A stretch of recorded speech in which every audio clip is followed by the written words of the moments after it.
What is going on? Welcome to this week's episode of the Second of Strength podcast. Wherever you're at, grateful you're listening today. If you haven't done so already, if you could go and leave a rating and review for the show, it really helps me a lot. Helps get this podcast out to more people. But anyway, I hope you're doing good. I'm doing great. Look, I've got a couple of life changes, including going all in on motivational speaking and helping teenagers and helping other people. I will share more about that a little bit later, maybe in an episode, maybe 2-3 weeks from now, just to kind of, I don't know, just as I gather my thoughts and kind of why I'm doing what I'm doing. So anyway, but I kind of tell you that because, look, I am a big advocate of chasing your dreams, following your passions. I'm a big advocate of not just talking the talk, but also walking the walk. And when I think about my 1 second of strength and the ability to, put myself out there and overcome the challenges that I'm facing in my life, I want to be very transparent with those because I want them to help you. I want to help you overcome the challenges you're facing. So anyway, more to come on that, but life changes are happening here in our house.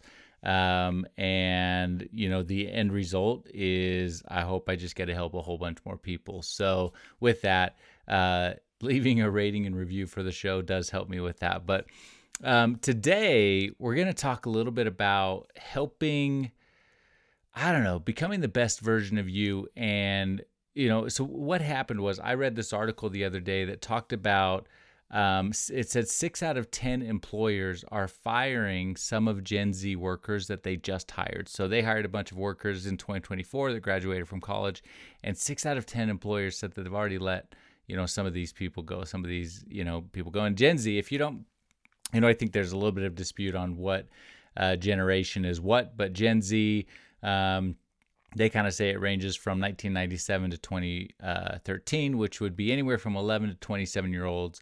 And if you are listening to my podcast, and I know based from a lot of the Instagram followers that I have, and I look at the demographics and whatnot, I know that a lot of us have kids that are right in this window, including myself. So, and then millennials from 1980 to 1996, so 28 to 44. I think a lot of you might fall into that range.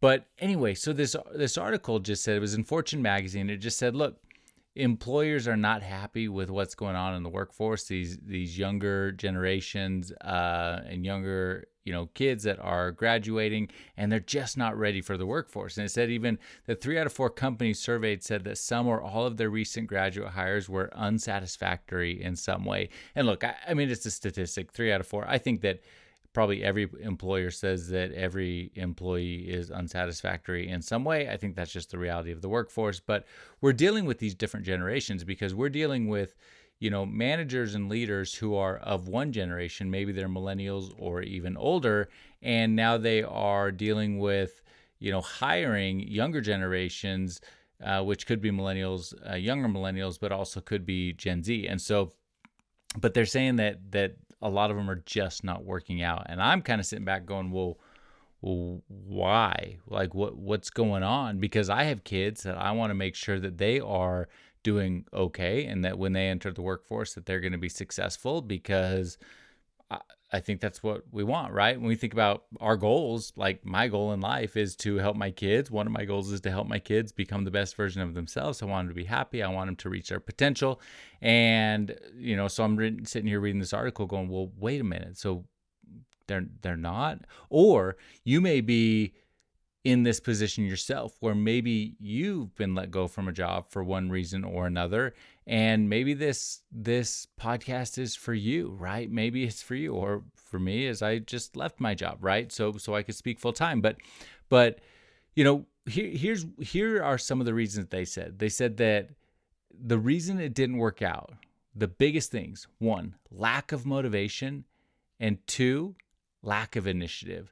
Those are the 2 biggest things. And they also said there were other things like they were unprofessional, unorganized, they were poor communication skills. But I look at all of this and I go, okay, well, wait a minute.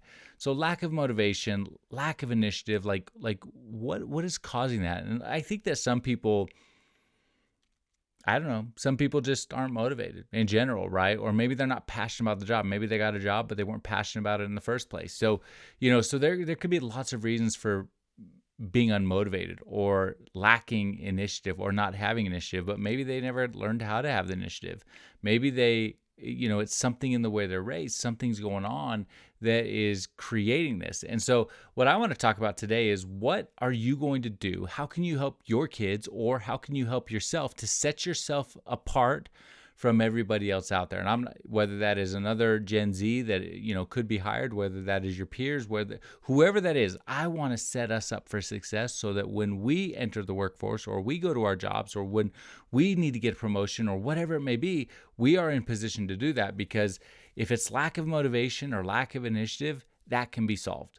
That can be solved. If it's unprofessional, unorganized, or poor communication skills, that can be solved as well. All of this can be solved. All of it can be fixed. And we can help our kids. We can help ourselves overcome these things and be the best version of us. And ultimately, not just get a job and keep a job, but get a job, keep a job, and get promoted, just in the way that we act, just in the things that we do. So, and if you want to set yourself off, and I think I've talked about this in the past, and certainly if you follow me on Instagram, I talk a lot about smartphones. I talk about, my TED Talk is about distractions and eliminating distractions in our lives. But if you want to set yourself off first and foremost from other people, stop spending time on social media. Stop spending time on your phone.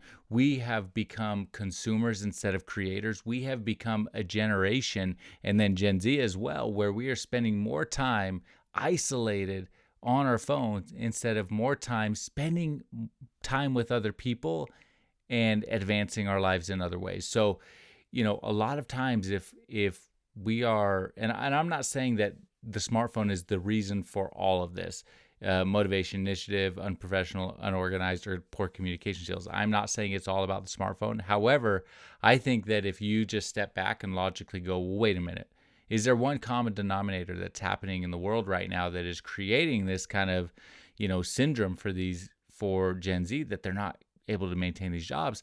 I'm willing to bet that all of us would go, well, it's got to be in part the smartphone. It's got to be in part the amount of time that we're spending on it. Because look, teenagers are spending, one statistic said that they're spending 4.8 hours a day on social media.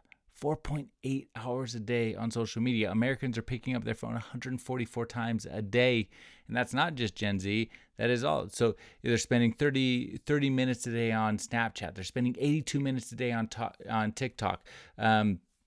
We are spending way too much time on these devices. And when we're spending too much time looking down on our devices, we are not learning how to communicate in real life. We are not learning how to,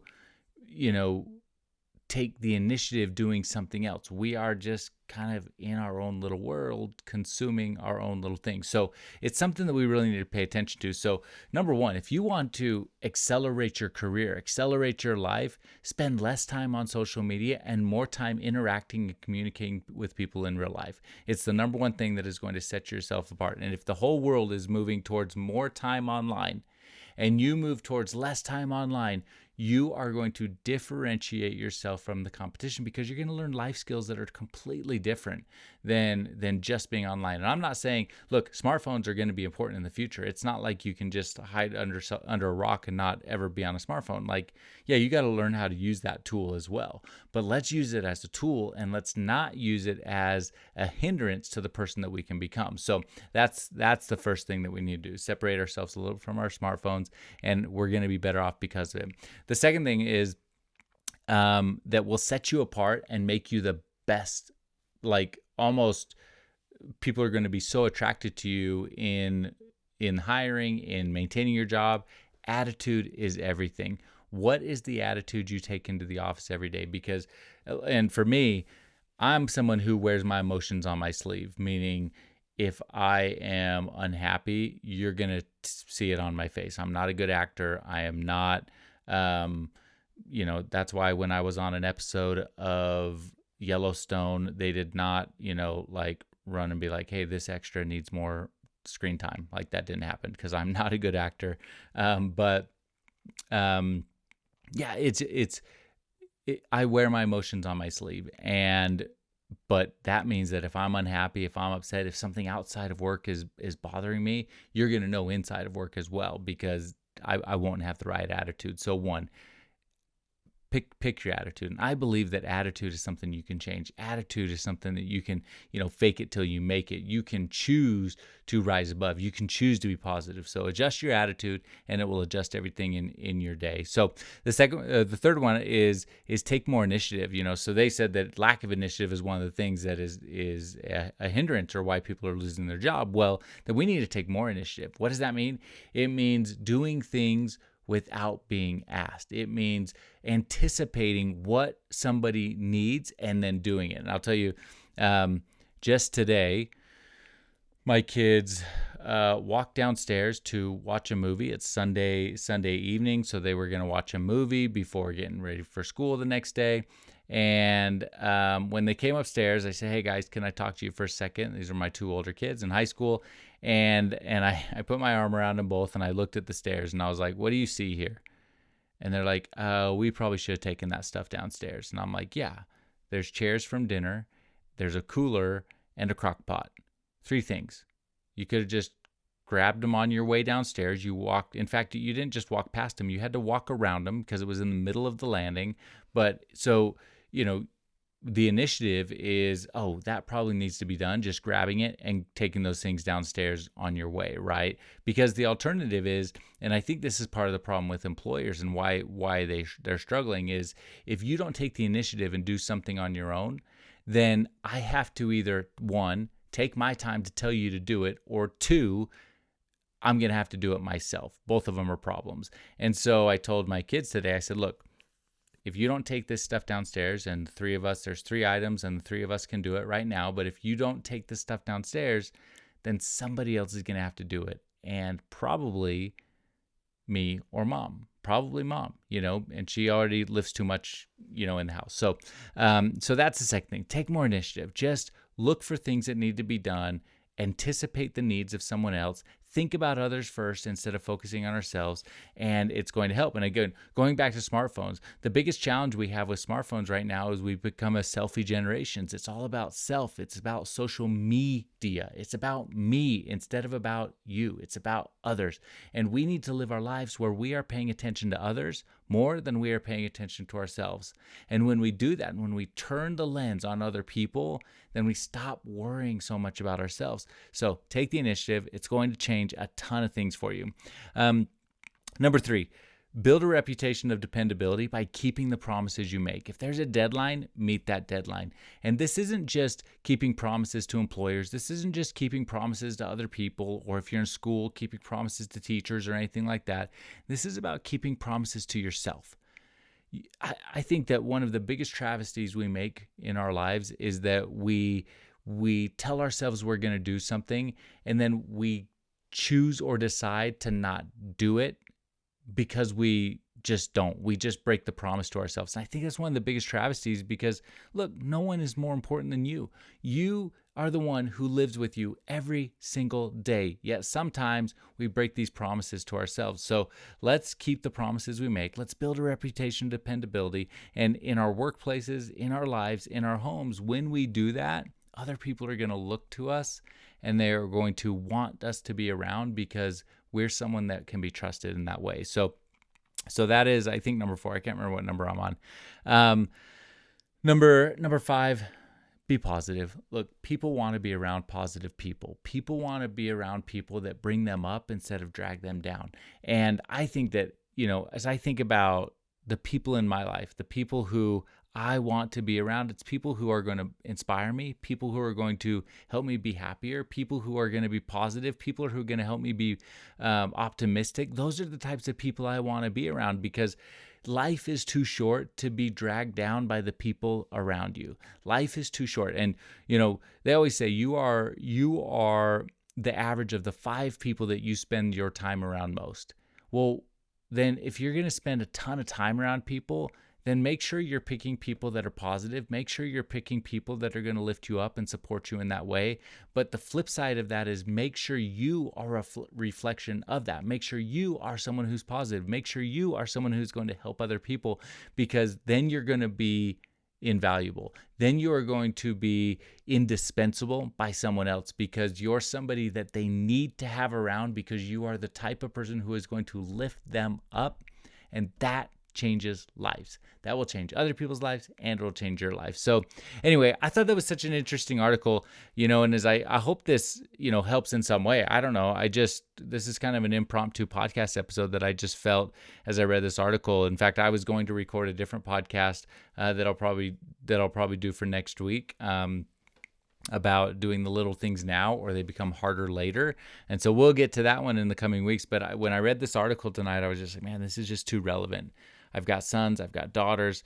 The people, I think you who are listening to this, most of you have sons and daughters. And the reality is this is just too real. So I hope this helps you.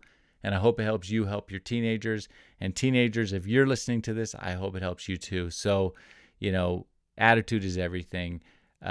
Take more initiative, do something for other people, build a reputation of dependability, keep the promises you make to other people and the promises you make to yourself, be more positive, and spend less time on social media, spend less time on your phone, because all of those intangible, those tools, those skills that you want to develop that are going to help you be indispensable to whoever it is, the relationships in your life, the companies that you want to work for. If you want to be indispensable, then don't spend your time doing things that are not going to help you get there. And a lot of that today is smartphones. So anyway, I hope this helps you. Like I said, leave a rating review. It really helps me. And from there, I'll leave you the same way I leave you on every episode. Go find your 1 second of strength and be happy.